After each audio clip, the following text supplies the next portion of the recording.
Oke guys, ulang coba. Ya teman-teman, seperti di opening video ini banyak sekali netizen dalam beberapa video yang aku buat membahas timnas Indonesia menentang. Ya, tentangannya seperti apa? Seperti di awal video tadi. Ya, kalau misalnya timnas Indonesia jelek, Indonesia buruk, Indonesia nggak bagus, nggak usah dibahas. Diam aja. Biar Indonesia jalan begitu saja. Kurang lebih seperti itu. Ini bukan baper ya teman-teman ya. Ini ada kaitannya dengan timnas Indonesia kapan majunya. Oke, jadi teman-teman, mungkin kalian baru hadir di channel ini ataupun baru subscribe channel ini akibat beberapa video timnas Indonesia yang aku bahas. For your information, perlu kalian ketahui teman-teman bahwa channel ini merupakan channel analisis taktik, strategi sepak bola secara komprehensif, membahas Liga 1 Indonesia, Liga 2, Liga di luar negeri teman-teman, pun secara khusus timnas Indonesia kita bahas. Selain isu-isu ataupun pemberitaan yang hangat terkait tentang dunia sepak bola secara umum. Oke, nah for your information lagi teman-teman, di video beberapa ke belakang ini secara intens kita membahas tentang timnas Indonesia. Mulai dari bagusnya timnas Indonesia udah kita bahas, dan mulai dari kritikan-kritikan yang disampaikan orang yang pernah berada di timnas Indonesia. Salah satunya teman-teman ya mantan asisten Sintayong, yaitu Gong Oh Kyun, menyampaikan kritikannya terhadap pemain timnas Indonesia yang kurang lebih tidak memiliki keinginan, kemauan, daya juang untuk bermain. Nah, ternyata banyak sekali netizen-netizen yang kontra terhadap publikasi-publikasi seperti itu teman-teman. Seperti di video tadi ya, tetap contoh di awal tadi teman-teman, dan beberapa nanti kita bahas dan aku tampilkan beberapa komentar untuk lebih bagus diam daripada berbicara tentang hal buruk timnas Indonesia, karena akan membuat mental pemain Indonesia yang akan bertanding ataupun yang sedang berlatih akan menurun. Oke, kita sebelum masuk ke pembahasan yang lebih jauh teman-teman, jadi beberapa waktu yang lalu, udah 1, 2, 3 bulan yang lalu teman-teman, channel ini membuat analisis taktik terkait tentang timnas Indonesia beberapa bulan yang lalu lah ya. Kemudian aku posting, kalau nggak salah pertandingan uji coba internasional itu. Nah, pada saat aku melakukan posting video tersebut, ada loh yang mengomentari hal seperti ini. Percuma gue capek-capek bolak-balik Korsel Indo buat ngeracik strategi. Si Bambang malah enak-enaknya bocorin.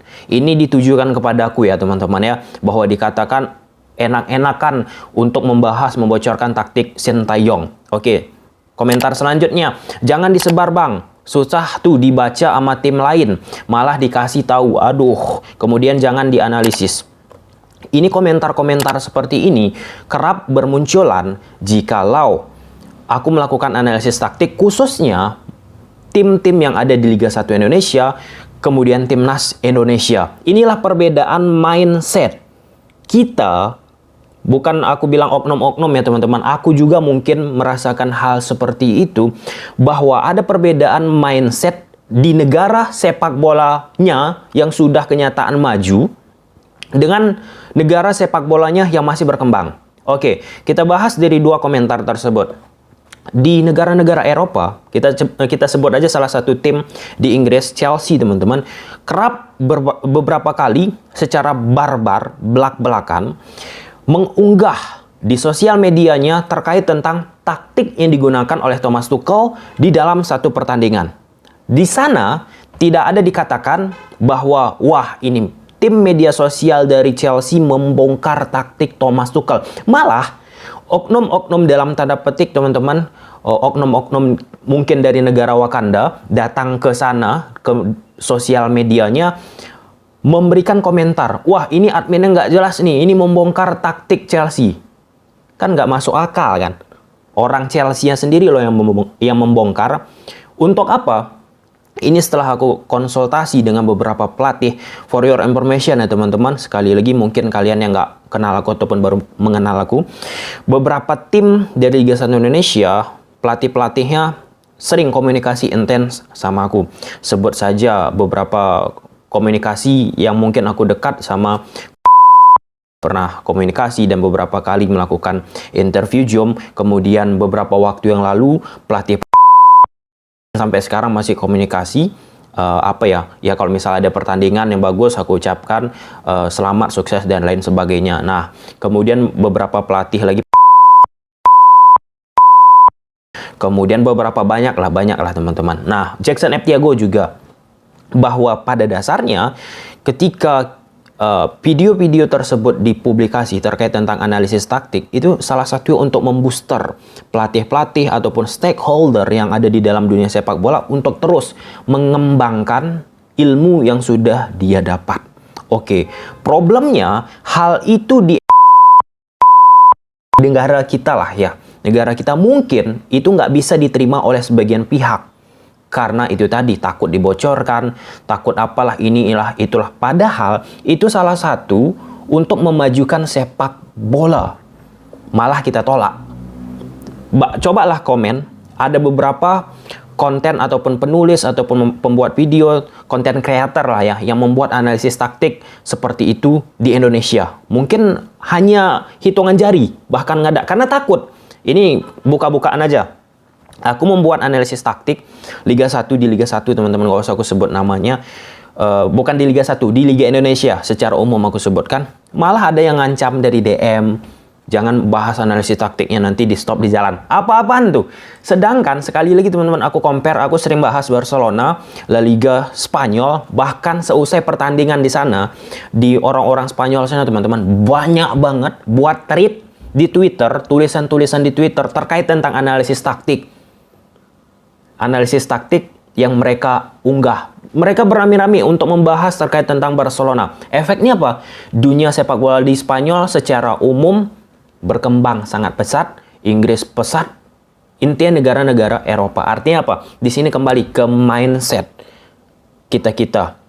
Nggak usahlah bicara terlalu dalam pembinaan, fasilitas, gizi pemain, salahkan pelatih, gonta-ganti, ini itu whatever. Tapi kita sendiri, hal-hal aspek mungkin kecil kita rasa nggak bisa kita terima, sulit kita terima. Itu kita kembalikan lagi ke diri kita sendiri teman-teman. Karena kita rata-rata membicarakan yang jauh, membicarakan yang dekat aja nggak bisa. Hal-hal yang kecil-kecil teman-teman. Oke, ini ada beberapa komentar yang aku baca. Di sini salah satunya di Don Channel. Ingat, ketika ada supporter yang melontarkan kritik keras bukan ingin menghancurkan timnas. Justru itu ungkapan betapa supporter memperhatikan dan menaruh harapan besar kepada timnas. Seharusnya para pemain itu lebih menyoroti kritik, bukan pujian. Karena kritik membangun dan pujian menghancurkan. Oke. Ini memang banyak sekali ya ketika, contoh aja aku nggak usah orang lain. Aku membahas timnas beberapa akhir nih, mungkin sedikit mengkritik ataupun ya nggak memuji-muji lah ya, seperti judul-judul yang ada banyak heboh di YouTube, itu banyak banget yang kritik aku. Tapi aku nggak baper, nggak masalah. Kemudian sampai detik ini pun saya masih yakin bahwa pemain timnas masih ada titipan. Ini aku no comment ya. Menurut kalian gimana? Ada nggak titipan? Selanjutnya dari Rudi. PSSI selalu pasang target tinggi ketika mengangkat pelatih. Sedangkan Liga Indonesia masih jauh dari yang diharapkan. Para pemain disumbangkan dari Liga, infrastruktur, gizi pemain, dan masih banyak lagi hal-hal lainnya. Nah, ini cukup menarik sih komentarnya. Kita kan udah sadar nih, Liga kita mungkin belum optimal, fasilitas kita belum optimal, pembinaan kita belum optimal, gizi pemain mungkin belum optimal. Kok kita bisa berekspektasi untuk masuk Piala Dunia? Itu cukup menarik sih. Itu menurut kalian gimana? Bisa masuk Piala Asia. Kita sadar loh ini. Kapasitas pemain kita mungkin belum saatnya menuju ke sana. Tapi tuntutan-tuntutan seperti itu spektakuler sih menurut aku ya. Spektakuler. Dan Sintayong juga merasakan, yakin aku seperti itu. Kemudian dari yang lain, Anthony, pasang target dan mintanya cukup tinggi, tapi tidak mau jujur pada diri sendiri dan buka mata lebar-lebar bahwa keadaan sesungguhnya timnas Indonesia tidak akan bisa mencapai level itu dalam waktu dekat. Ya, tidak ada yang instan, teman-teman. Kita mention ke Vietnam aja, Vietnam perlu waktu bertahun-tahun. Putra Mares, memang benar sih, terlihat dalam latihan saja pemain timnas kita masih banyak yang bercanda tidak serius. Gimana mau ditingkatkan levelnya kalau dalam latihan saja tidak ada keseriusan? Memang miris sekali. Ya, bisa kalian lihat seperti di awal tadi, ataupun beberapa tim-tim yang ada di Liga 1 Indonesia, aku nggak menyebutkan Liga 1, Liga 2, Liga 3, Liga apalah. Kalian saksikan aja beberapa latihan treatment yang dilakukan oleh pemain-pemain kita. Kemudian Maulvi JR, betul-betul. Lihat saya timnas kita dalam kondisi kalah, malah menyia-nyiakan waktu. Seharusnya terus menggempur dengan semangat sampai waktu habis. Ini banyak aku jumpa ya teman-teman, banyak yang komen, banyak yang komparasikan ketika timnas kita udah kalah, daya juang nggak ada. Kemudian di-compare dengan timnas-timnas yang memiliki daya juang dan bisa melakukan comeback. Ya semoga lah. Kemudian teman-teman dari DMR, memang kejujuran itu terasa menyakitkan bagi orang yang kekanak-kanakan. Ini sih mengcounter orang-orang yang kalau dikritik timnas nggak terima. Heran juga ya, nggak boleh kritik timnas. Ngomongnya terbata-bata, malah lancaran wartawannya. Muhammad M. Raihan Iqbal, ini dia komen di video post match timnas Indonesia menghadapi Venezuela. Ronaldo Kuateh bicara pakai bahasa Inggris.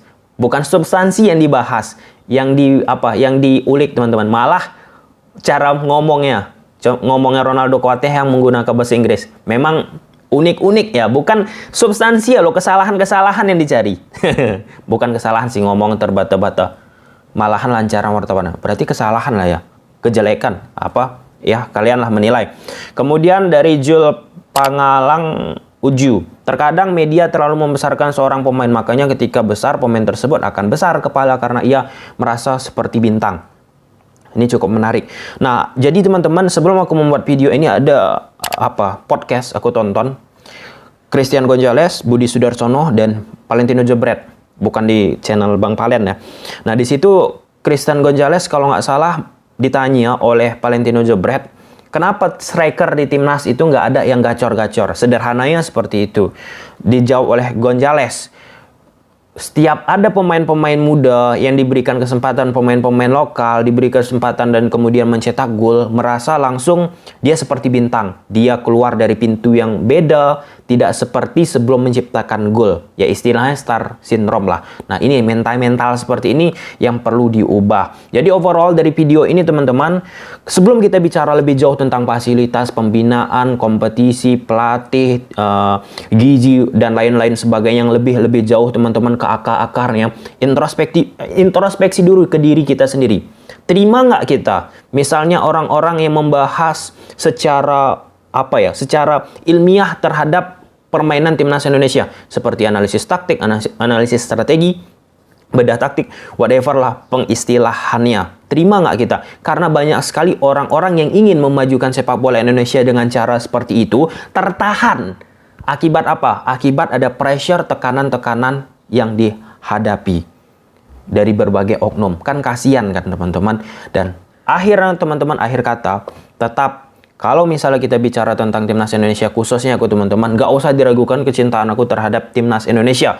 Mau gimana pun, mau menang kalah, karena udah cinta tadi. Mau jelek permainan yang mau bagus, syukur alhamdulillah, pasti tetap kita dukung karena udah kecintaan tadi. Ya, bukan berarti kalau kita sudah cinta buta, nggak bisa kita kritik, nggak bisa kita memberi masukan. Oke, gimana menurut kalian? Coba silahkan komen di bawah. Bye.